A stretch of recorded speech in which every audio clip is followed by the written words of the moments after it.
Hello students, welcome back to my YouTube channel. ನಾನು ನಿಮಗೆ ಇವತ್ತಿನ ವಿಡಿಯೋದಲ್ಲಿ first P U C accountancy ಸಬ್ಜೆಕ್ಟ್ನಲ್ಲಿ 6 ಮಾರ್ಕ್ಸ್ಗೆ ಕೇಳುವಂಥ ಕ್ಲಾಸಿಫಿಕೇಷನ್ ಆಫ್ ಅಕೌಂಟ್ಸ್ ಇದರ ರಿಲೇಟೆಡ್ ಪ್ರಾಬ್ಲಮ್ ಹೇಗೆ ಮಾಡಬೇಕು ಅಂತ ತಿಳಿಸ್ಕೊಡ್ತಾ ಇದ್ದೀನಿ.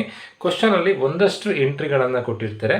ಈ ಎಂಟ್ರಿ ಯಾವ ಅಕೌಂಟಿಗೆ ಬರುತ್ತೆ ಅನ್ನೋದನ್ನು ನೀವು ಕ್ಲಾಸಿಫೈ ಮಾಡಬೇಕು. ಫಾರ್ ಎಕ್ಸಾಂಪಲ್, ಅಸೆಟ್ಸಾ, ಲಯಬಿಲಿಟೀಸಾ, ಕ್ಯಾಪಿಟಲ್ಲ, ಇನ್ಕಮ್ಮ, ಎಕ್ಸ್ಪೆನ್ಸಸ್ಸಾ ಅಂತ ನೀವು ಐಡೆಂಟಿಫೈ ಮಾಡಿದ್ರಾಯಿತು. ನೀವು ಎರಡು ಥರ ಮಾಡ್ಬೋದು. ನಾನು ಇಲ್ಲಿ ಟೇಬಲ್ ಹಾಕ್ಕೊಂಡಿದ್ದೀನಿ. ಟೇಬಲ್ ಹಾಕ್ಕೊಂಡು ಕೊಟ್ಟಿರುವಂಥ ಎಂಟ್ರಿಗಳನ್ನು ಅಸೆಟ್ಸ್ ಆದರೆ ಅಸೆಟ್ ಅಂಡರಲ್ಲಿ, ಲಯಬಿಲಿಟೀಸ್ ಆದರೆ ಲಯಬಿಲಿಟೀಸ್ ಅಂಡರಲ್ಲಿ, ಕ್ಯಾಪಿಟಲ್, ಇನ್ಕಮ್, ಎಕ್ಸ್ಪೆನ್ಸಸ್ ಆದರೆ ಅದರ ಅಂಡರಲ್ಲಿ ಬರಿಬೋದು. ಇಲ್ಲ ಅಂತಂದರೆ ಕೊಟ್ಟಿರುವಂಥ ಎಂಟ್ರಿಗಳಿಗೆ ಆರೋ ಮಾರ್ಕ್ ಹಾಕಿ ಯಾವ ಅಕೌಂಟ್ ಅಂತ ಬರೆದ್ರೆ ಆಯಿತು. ಅಸೆಟ್ಸಾ, ಲಯಬಿಲಿಟೀಸಾ, ಕ್ಯಾಪಿಟಲ್ ಅಂತ ಬರೆದ್ರಾಯಿತು. ಸೊ ಈ ಪ್ರಾಬ್ಲಮ್ ಸ್ಟಾರ್ಟ್ ಮಾಡೋದಕ್ಕಿಂತ ಮುಂಚೆ ಫಸ್ಟ್ ನಿಮಗೆ ಅಸೆಟ್ಸ್ ಅಂದರೆ ಏನು, ಲಯಬಿಲಿಟೀಸ್ ಅಂದರೆ ಏನು, ಕ್ಯಾಪಿಟಲ್ ಅಂದರೆ ಏನು, ಇನ್ಕಮ್ ಆ್ಯಂಡ್ ಎಕ್ಸ್ಪೆನ್ಸಸ್ ಅಂದರೆ ಏನು ಅಂತ ಗೊತ್ತಿರಬೇಕು. ಸೊ ಅದಕ್ಕೆ ನಾನು ಆಲ್ರೆಡಿ ಒಂದು ಲಿಸ್ಟ್ ಮಾಡಿ ಇಟ್ಟಿದ್ದೀನಿ. ಈ ಲಿಸ್ಟನ್ನು ನೀವು ಫಾಲೋ ಮಾಡಿಕೊಂಡ್ರೆ ಈಸಿಯಾಗಿ ನೀವು ಕ್ಲಾಸಿಫಿಕೇಷನ್ ಆಫ್ ಅಕೌಂಟ್ಸ್ ಪ್ರಾಬ್ಲಮನ್ನು ಮಾಡ್ಬೋದು. ಸೊ ನೀವು ಇದನ್ನು ಬೈಹಾರ್ಟ್ ಮಾಡುವಂಥ ಅವಶ್ಯಕತೆ ಇಲ್ಲ. ಅಸೆಟ್ಸ್ ಅಂತಂದರೆ ನಿಮ್ಮ ಅಸೆಟ್ಸ್ ಅಂತಂದರೆ ಕನ್ನಡದಲ್ಲಿ ಆಸ್ತಿ ಅಂತ. ನಿಮ್ಮ ಮನೆಯಲ್ಲಿ ಏನೇನು ವಸ್ತುಗಳಿದಾವೋ ಅದೆಲ್ಲದೂ ಕೂಡ ನಿಮ್ಮ ಅಸೆಟ್ ಆಗಿರುತ್ತೆ. ಫಾರ್ ಎಕ್ಸಾಂಪಲ್, ಅಸೆಟ್ಸ್ ಅಂತಂದರೆ ನಿಮ್ಮ ಮನೆ ನಿಮಗೆ ಅಸೆಟ್ಸ್ ಆಗುತ್ತೆ, ಆಸ್ತಿ ಆಗುತ್ತೆ. ನಿಮ್ಮ ಮನೆ ಆಸ್ತಿ, ಹಾಗೆ ಮನೇಲಿರುವಂಥ ಫರ್ನಿಚರ್ ಆಸ್ತಿ, ಮನೇಲಿರುವಂಥ ಮೆಷಿನ್ಸ್ ಆಸ್ತಿ, ಹಾಗೆ ಮನೇಲಿರುವಂಥ ಬೈಕ್, ನಿಮ್ಮ ಮೋಟಾರ್ ವೆಹಿಕಲ್ ಆಸ್ತಿ, ನಿಮ್ಮ ಪರ್ಸಲ್ಲಿರುವಂಥ ದುಡ್ಡು ಆಸ್ತಿ, ಹಾಗೆ ನೀವೇನಾದರೂ ಬೆಳೆ ಬೆಳೀತಾ ಇದ್ದರೆ ಆ ಬೆಳೆನ ಮನೇಲಿ ಇಟ್ಕೊಂಡಿದ್ರೆ ಅದು ಸ್ಟಾಕ್ ಅಂತ ಟ್ರೀಟ್ ಮಾಡ್ಬೋದು, ಅದು ನಿಮಗೆ ಆಸ್ತಿ. ಸೊ ನಿಮ್ಮ ಹತ್ರ ಏನೇನು ವಸ್ತುಗಳಿರುತ್ತೋ ಅದೆಲ್ಲ ನಿಮ್ಮ ಆಸ್ತಿ ಆಗಿರುತ್ತೆ. ಸೊ ಅದನ್ನು ನೀವು ಬಿಸ್ನೆಸ್ಸಲ್ಲಿ ಅಪ್ಲೈ ಮಾಡೋದಾದರೆ land and building, loose tools, plant and machinery, prepaid insurance, patent, premises, computer, ಇವಿಷ್ಟು ಅಸೆಟ್ಸ್ಗಳಾಗಿರುತ್ತೆ. ಇವಿಷ್ಟನ್ನು ಕಲಿಯೋದಕ್ಕೆ ಈಸಿಯಾಗಿ ಒಂದು ಕೋಡ್ ವರ್ಡ್ ಬರೆದಿದ್ದೀನಿ ನೋಡಿ, FBMPDSL. ಈ ಕೋಡ್ ವರ್ಡನ್ನು ನೆನ್ಪಿಟ್ಕೊಂಡ್ರೆ ಈಸಿಯಾಗಿ ಎಲ್ಲ ಅಸೆಟನ್ನು ನೆನ್ಪಿಟ್ಕೊಳ್ಬೋದು. ಹಿಯರ್ ಎಫ್ ಅಂದರೆ ಫರ್ನಿಚರ್, ಬಿ ಅಂತಂದರೆ ಬಿಲ್ಸ್ ರಿಸೀವಬಲ್ ಮತ್ತು ಬ್ಯಾಂಕ್ ಅಕೌಂಟ್, ಎಮ್ ಅಂತಂದರೆ ಮೋಟಾರ್ ವೆಹಿಕಲ್, ಪಿ ಅಂತಂದರೆ prepaid insurance, plant and machinery, patent, D for debtors, S for stock, L for loans and advances.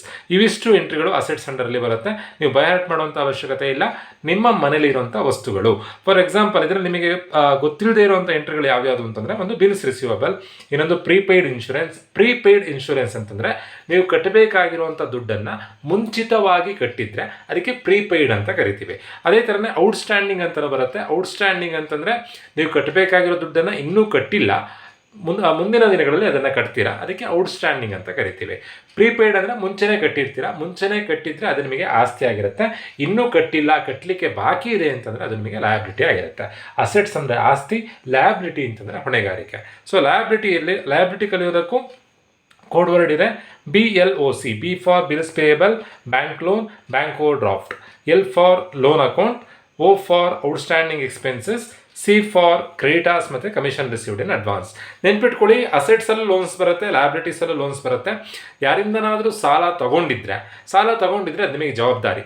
Liabilities ಅಂದರೆ ಜವಾಬ್ದಾರಿ. ಯಾರ ಹತ್ರನಾದರೂ ಸಾಲ ತಗೊಂಡಿದ್ರೆ ಆ ಸಾಲ ತೀರಿಸಬೇಕು, ನಿಮಗೆ ಜವಾಬ್ದಾರಿ ಆಗಿರುತ್ತೆ, ಅದು ಲಯಬಿಲಿಟೀಸ್. ಯಾರಿಗಾದರೂ ಸಾಲ ಕೊಟ್ಟಿದ್ರೆ, ನೀವು ಸಾಲ ಕೊಟ್ಟಿದ್ರೆ ಮುಂದಿನ ದಿನಗಳಲ್ಲಿ ಆ ಸಾಲ ನಿಮಗೆ ವಾಪಸ್ ಬರುತ್ತೆ, ಅದು ಅಸೆಟ್ಸ್ ಆಗಿರುತ್ತೆ. ಸೊ ಲಯಬಿಲಿಟೀಸಲ್ಲಿ ಇರುವಂಥ ಎಂಟ್ರಿ ಬಿಲ್ಸ್ ಪೇಯಬಲ್. ಅಸೆಟ್ಸಲ್ಲಿ ಬಿಲ್ಸ್ ರಿಸೀವಬಲ್ ಬಂದಿತ್ತು, ಲಯಬಿಲಿಟೀಸ್ನಲ್ಲಿ bills payable, bank loan, bank overdraft, creditors, commission received in advance, loan account, outstanding expenses. ಬ್ಯಾಂಕಲ್ಲಿ ಸಾಲ ಮಾಡಿದರೆ ಅದು ನಿಮಗೆ ಜವಾಬ್ದಾರಿ ಆಗುತ್ತೆ. ಹಾಗೆ ಕರೆಂಟ್ ಬಿಲ್ ಕಟ್ಟಲಿಕ್ಕೆ ಬಾಕಿ ಇದ್ದರೆ, ಔಟ್ಸ್ಟ್ಯಾಂಡಿಂಗ್ ಅಂದರೆ ಕಟ್ಟಲಿಕ್ಕೆ ಬಾಕಿ ಇರುವಂಥದ್ದು, ಅದು ನಿಮಗೆ ಜವಾಬ್ದಾರಿ ಆಗಿರುತ್ತೆ. ಹಾಗೆಯೇ ಯಾವುದೇ ನಿಮಗೆ ಸಿಗಲಿಕ್ಕಿರುವಂಥ ದುಡ್ಡನ್ನು, ಇನ್ಕಮನ್ನು ಮುಂಚಿತವಾಗಿ ತೊಗೊಂಡಿದ್ರೆ, ಫಾರ್ ಎಕ್ಸಾಂಪಲ್ ಮುಂದಿನ ವರ್ಷದ ಸ್ಯಾಲ್ರಿಯನ್ನು ಈಗಲೇ ತೊಗೊಂಡಿದ್ರೆ ಅದು ನಿಮಗೆ ಜವಾಬ್ದಾರಿ ಆಗಿರುತ್ತೆ. ಸೊ ಎಲ್ಲ ಜವಾಬ್ದಾರಿಯನ್ನು ಲಯಬಿಲಿಟೀಸಲ್ಲಿ ಬರೀಬೇಕು, ನಿಮ್ಮ ಆಸ್ತಿಯನ್ನು ಅಸೆಟ್ಸ್ ಅಂಡರಲ್ಲಿ ಬರೀಬೇಕು. ದೆನ್ ಕ್ಯಾಪಿಟಲಲ್ಲಿ ಬರುವಂಥದ್ದು ಎರಡೇ ಎಂಟ್ರಿ, ಕ್ಯಾಪಿಟಲ್ ಮತ್ತು ಡ್ರಾಯಿಂಗ್ಸ್ ಮಾತ್ರ. ಇನ್ಕಮ್ನಲ್ಲಿ ಸೇಲ್ಸ್ ರಿಟರ್ನ್ ನೋಡಿ. ಇನ್ಕಮ್ ಅಂತಂದರೆ ಸೇಲ್ಸ್ ಹೇಗೆ ಇನ್ಕಮ್ ಆಗುತ್ತೆ ಅಂತಂದರೆ, ಸೇಲ್ ಮಾಡಿದಾಗ ನಮ್ಮ ಕೈಗೆ ದುಡ್ಡು ಸಿಗುತ್ತೆ. ನಾವು ಯಾವುದೋ ಒಂದು ವಸ್ತುನ ಮಾರ್ತೀವಿ, ಅದಕ್ಕೆ ಇನ್ ರಿಟರ್ನ್ ಆಗಿ ಅವ್ರು ನಮಗೆ ದುಡ್ಡು ಕೊಡ್ತಾರೆ.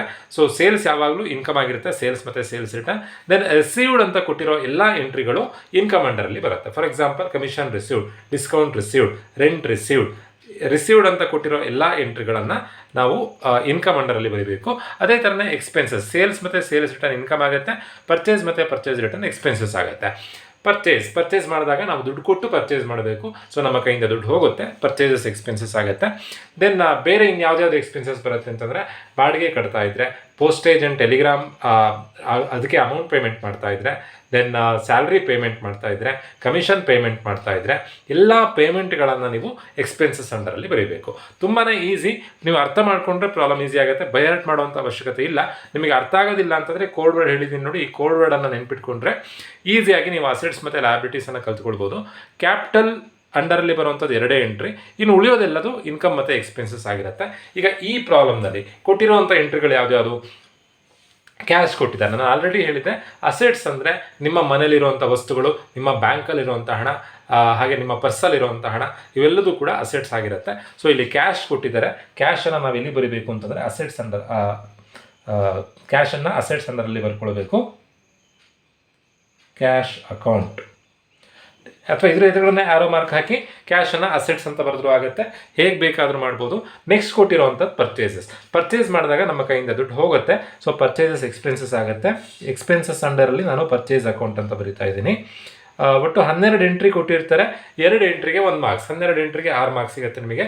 ನೆಕ್ಸ್ಟ್ ಕೊಟ್ಟಿರುವಂಥದ್ದು ಬಿಲ್ಡಿಂಗ್ ಅಂತಂದರೆ ನಿಮ್ಮ ಮನೆ ಅಂತ ಅಸ್ಯೂಮ್ ಮಾಡ್ಕೊಳ್ಳಿ. ನಿಮ್ಮ ಮನೆ ನಿಮಗೆ ಆಸ್ತಿ ಆಗಿರುತ್ತೆ. ಸೊ ಬಿಲ್ಡಿಂಗನ್ನು ಅಸೆಟ್ಸ್ ಅಂಡರಲ್ಲಿ ಬರೀಬೇಕು.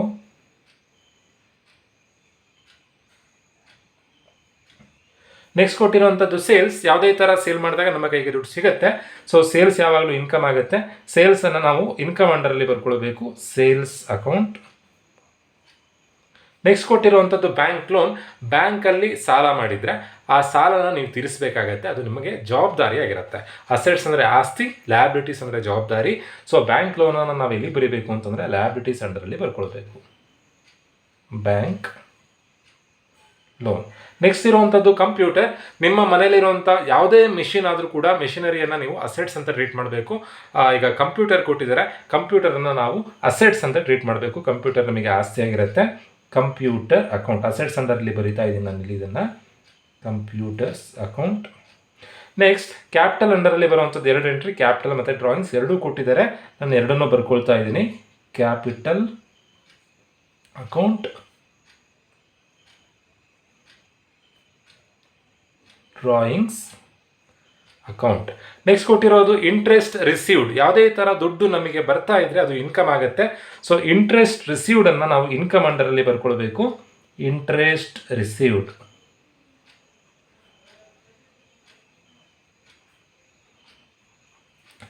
ನೆಕ್ಸ್ಟ್ ಕೊಟ್ಟಿರುವಂಥದ್ದು ಕ್ರೆಡಿಟಾರ್ಸ್. ನೋಡಿ, PUC ಸ್ಟೂಡೆಂಟ್ಸ್ಗೆ ನಿಮಗೆ ಕಷ್ಟ ಅನಿಸುತ್ತೆ ಕ್ರೆಡಿಟಾರ್ಸ್ ಮತ್ತು ಡೆಟಾರ್ಸ್. ಯಾರಿಂದನಾದರೂ ದುಡ್ಡು ಬರಲಿಕ್ಕಿದ್ರೆ ಅದಕ್ಕೆ ನಾವು ಡೆಟಾರ್ಸ್ ಅಂತ ಅಂತೀವಿ. ಡೆಟಾರ್ಸ್ ಅಂದರೆ ಬರಲಿಕ್ಕಿರುವಂಥ ದುಡ್ಡು, ಕ್ರೆಡಿಟಾರ್ಸ್ ಅಂದರೆ ಕೊಡಲಿಕ್ಕಿರುವಂಥ ದುಡ್ಡು. ಯಾರೋ ಒಬ್ಬ ಥರ್ಡ್ ಪರ್ಸನ್ಗೆ ನಾವು ದುಡ್ಡು ಕೊಡಲಿಕ್ಕಿದೆ. ದುಡ್ಡು ಬರಲಿಕ್ಕಿದ್ರೆ ಡೆಟಾರ್ಸ್ ನಮಗೆ ಅಸೆಟ್ಸ್ ಆಗುತ್ತೆ, ಕ್ರೆಡಿಟಾರ್ಸ್ ಲಯಬಿಲಿಟಿ ಆಗುತ್ತೆ. ಸೊ ಕ್ರೆಡಿಟಾರ್ಸನ್ನು ನಾವು ಲಯಬಿಲಿಟೀಸ್ ಅಂಡರಲ್ಲಿ ಬರ್ಕೊಳ್ಬೇಕು. Creditors account. ನೆಕ್ಸ್ಟ್ ಕೊಟ್ಟಿರುವಂಥದ್ದು ರೆಂಟ್ ಪೇಯ್ಡ್.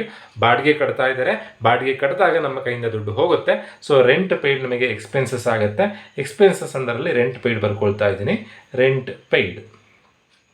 ಕ್ವಶನಲ್ಲಿ ಬಿಟ್ಟು 12 ಎಂಟ್ರಿ ಕೊಟ್ಟಿದ್ರು. 1 2 3 4 5 6 7 8 9 10 11. ಇನ್ನೊಂದು ಎಂಟ್ರಿ ಬಾಕಿ ಇದೆ. ಕ್ವಶನಲ್ಲಿ ಸ್ಯಾಲ್ರಿ ಅಕೌಂಟ್ ಕೊಟ್ಟಿದ್ದಾರೆ. ನಾವು ಸ್ಯಾಲ್ರಿನೆಲ್ಲೂ ಬರೆದಿಲ್ಲ. ಸ್ಯಾಲ್ರಿ ಅಕೌಂಟ್, ಸ್ಯಾಲ್ರಿ ರಿಸೀವ್ಡಾ ಸ್ಯಾಲ್ರಿ ಪೇಯ್ಡ್ ಏನೂ ಕೊಟ್ಟಿಲ್ಲ. ಸ್ಯಾಲ್ರಿ ರಿಸೀವ್ಡ್ ಅಂತ ಕೊಟ್ಟರೆ ನಾವು ಸ್ಯಾಲ್ರಿ ಇನ್ಕಮ್ ಅಂಡರಲ್ಲಿ ಕನ್ಸಿಡರ್ ಮಾಡಬೇಕು. ಬರೀ ಸ್ಯಾಲ್ರಿ ಅಂತ ಕೊಟ್ಟರೆ ಅದು ಪೇಯ್ಡ್ ಅಂತ ಅರ್ಥ. ಸ್ಯಾಲ್ರಿ ಕೊಡ್ತಾ ಇದ್ದರೆ ನಮ್ಮ ಕೈಯಿಂದ ದುಡ್ಡು ಹೋಗುತ್ತೆ. ಸ್ಯಾಲ್ರಿ ಪೇಮೆಂಟ್ ಮಾಡ್ತಾ ಇದ್ದರೆ ಅದು ಎಕ್ಸ್ಪೆನ್ಸಸ್ ಆಗುತ್ತೆ. ಸೊ ಎಕ್ಸ್ಪೆನ್ಸಸ್ ಅಂಡರಲ್ಲಿ ನೋಡಿ, ಪ್ರಾಬ್ಲಮ್ ಮಾಡಬೇಕಾದ್ರೆ ಕಂಪನಿ ಪರ್ಸ್ಪೆಕ್ಟಿವಲ್ಲಿ ನೀವು ಯೋಚನೆ ಮಾಡಬೇಕು.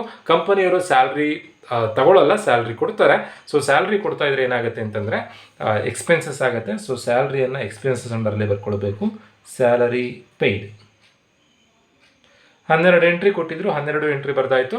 ಸೊ ಈ ಥರದಲ್ಲಿ ಪ್ರಾಬ್ಲಮ್ ಮಾಡಬೇಕು. ನಿಮಗೆ ಕನ್ಫ್ಯೂಷನ್ ಆದರೆ ಇವಿಷ್ಟನ್ನು ಓದ್ಕೊಂಡ್ರೆ ಈಸಿಯಾಗಿ ನೀವು ಕ್ಲಾಸಿಫೈ ಮಾಡ್ಬೋದು. ಹೋಪ್ ಎಲ್ರಿಗೂ ವಿಡಿಯೋ ಅರ್ಥ ಆಗಿದೆ ಅಂತ ಅಂದ್ಕೊಳ್ತಾ ವಿಡಿಯೋ ಮುಗಿಸ್ತಾ ಇದ್ದೀನಿ. Thank you.